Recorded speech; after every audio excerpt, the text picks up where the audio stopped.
আসসালামু আলাইকুম ওয়া রাহমাতুল্লাহ। ভাইরা আমার, হযরতে ফাতেমা রাদিয়াল্লাহু তাআলা আনহা রাসূলের ইন্তেকালের পরে হযরতে ফাতেমা রোগগ্রস্ত হয়ে পড়লেন। হুজুর যখন মার্জে মউতে মুবতালা হয়েছিলেন, ইন্তেকাল করবেন যে রাত্রে, হযরত ফাতেমা সকলের চাইতে বেশি করে কাঁদতেছিলেন যে হারে আমার তো আর কেউ রইল না। আল্লাহর নবী হযরতে ফাতেমা কি এত মহব্বত করতেন, কোন দিকে যাওয়ার সময় সকলের শেষে ফাতেমার সঙ্গে দেখা করতেন। কোন জায়গা থেকে আসলে সর্বপ্রথম হযরত ফাতেমার সঙ্গে দেখা করতেন। হুজুর বলতেন, ফাতেমা মা আমার কলিজার টুকরা, যে ব্যক্তি ফাতেমাকে কষ্ট দেয় সেজন্য আমারই কষ্ট দিল। আল্লাহর নবী লক্ষ্য করে দেখলেন মৃত্যুর সময় সকলের চাইতে হযরত ফাতেমা বেকরার হয়ে গেছে, কাঁদতে কাঁদতে পাগলের মতো হয়েছে। আল্লাহর নবী হযরত ফাতেমাকে কাছে ডাকলেন, কানে কানে কি যেন বললেন। হযরত ফাতেমার কান্না বন্ধ হয়ে গেল। হযরত আয়েশা ফাতেমাকে ডেকে বলেন, মা হুজুর তোমার কানে কি বলবো আর তোমার কান্না বন্ধ হয়ে গেল। হযরত ফাতেমা বলে, আব্বা ও আমার মা, আব্বা যান আমার কানে কানে বললেন, মা তুই কান্দিস না, তোর চোখের পানি আবার সহ্য হয় না, কান্দিস না।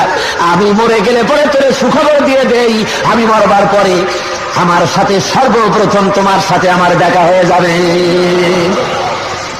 আল্লাহর নবীর ইন্তেকালের 6 মাস পরে হযরত ফাতেমার ইন্তেকাল হয়ে গেল। মার্জে মউতে মুবতালা হয়ে গেলেন হযরতে মা ফাতেমা। ঘরের মধ্যে মৃত্যুর যন্ত্রণায় ছটফট করেন। হযরত আলীকে ডেকে বলেন, আলী রে, বোধহয় আমার মউত হবে এখনই। ও আলী, আমার যদি মউত হয়ে যায় দিনের বেলায় আমার জানাজা করবা না, দিনের বেলায় বেশি লোককে খবর দিয়া জানাজা দিবা না, যেহেতু আমি পর্দায় ছিলাম সবসময়ের জন্য। আমার গায়ে কাপড় চোপড় জড়াইয়া মানুষের সামনে নিয়ে যদি জানাজা দাও, তাহলে লোকেরা অন্তত পর্দার ভিতরে বুঝতে পারবে নবীর মেয়ে ফাতেমা লম্বা চওড়া এতটা ছিল। কাউকে দেখাবা না, রাতের আবারই কয়েকটা লোক নিয়ে আমার জানাজা করে আবার কবরে দিয়ে দিও। হযরত ফাতেমা ইন্তেকাল করলেন রাতে। হযরতে আলী রাতের বেলায় খবর দিলেন লোকদেরকে, কিছু লোক হলো। হযরতে আবুজার কবর খোঁজার কাছে গেলেন, কবর খোঁজা হয়ে গেল। কবরের ভিতরে হযরত আবুজার নিচে নেমে গিয়ে বলেন, কবর রে, তোর মধ্যে আজকে আরে রাখবো তুই কি জানিস?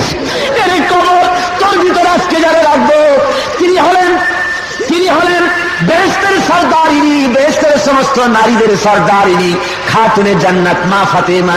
খবরদার কবর ফাতেমার সঙ্গে বেয়াদবি করবি না। কবরের থেকে কোনো আওয়াজ নাই। আবার হযরতে আবুজার বলেন, কবর রে শোন, তোর ভিতরে যারে রাখবো তিনি হলেন সৈয়দ আসবাবে আহলুল জান্নাত, বেহেশতের জওয়ানদের সরদার হযরতে মামা হাসান হোসেনের মারে রাখবো, খবরদার বেয়াদবি করবি না। কোনো আওয়াজ নাই, কোনো খবর নাই। এরপরে হযরত আবুজার আবার বলেন, কবর রে শোন, তোর মধ্যে যারা রাখবো তিনি হলেন আসাদুল্লাহিল গালিব, দুনিয়ার কাফিরদের জন্য বাঘ বানিয়ে আল্লাহ যারে পাঠাইছেন সে আলীর স্ত্রী, খবরদার বেয়াদবি করবি না। কোনো জবাব আসে না। এইবারে হযরত আবুজার আরো জোরে চিৎকার দিয়ে বলে, কবরের মাটি, তোর ভিতরে কারে রাখবো জানিস? ইনি হলেন আখেরি জামানার পয়গম্বর নবী মুহাম্মদুর রাসূলুল্লাহ সাল্লাল্লাহু আলাইহি ওয়াসাল্লামের কলিজার টুকরা নয়নের পুতুলি মা ফাতেমারে তোর ভিতরে রেখে যাবো, খবরদার বেয়াদবি করবি না। কবরের ভিতর থেকে আওয়াজ এসে গেল মানুষের মতো করে।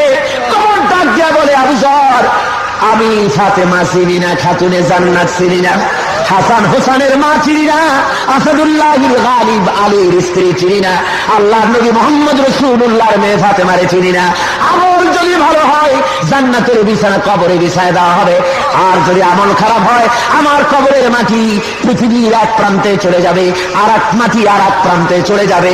দুই দিক থেকে দুই মাটি আবার চলে খাসা মারা হবে, গোশত আর হাত মাটির সাথে জনমের মতো মিশায় দেওয়া হবে।